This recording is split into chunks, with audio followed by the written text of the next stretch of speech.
Alright, so most people probably don't realize how easy it is to make homemade cream cheese. And basically, what you would start with is yogurt.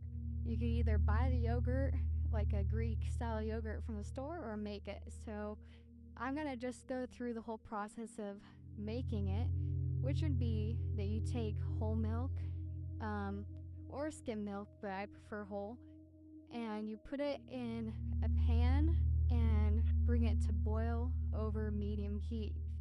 And when it gets to boiling, a skin will form over the top of the milk, and you'll see that it's starting to boil. And that's when you need to just turn off the heat. You don't want it to be to a full boil.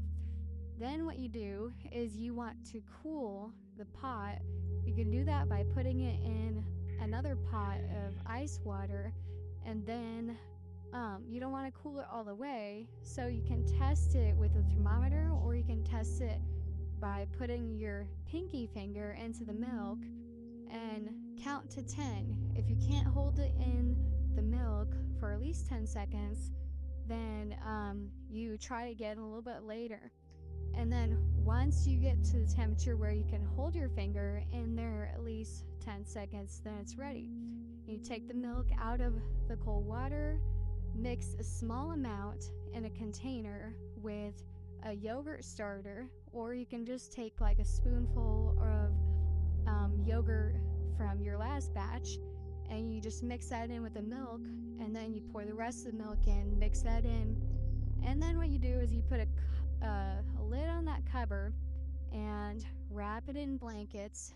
The whole idea is to keep the temperature high so it doesn't go too low.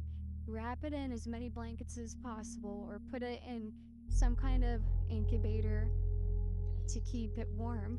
And then 7 hours later, you open the lid and you have yogurt, if it's made correctly.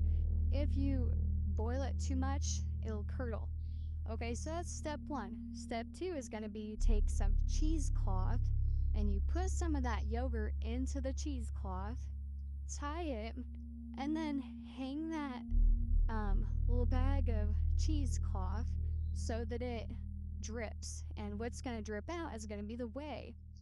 And you can save that whey for baking with, or, whey is pretty good for you as well. But you just let that drip until the bag, you open it up, and until it stops dripping. And when all the moisture is out, you open the bag up, and what you have is cream cheese.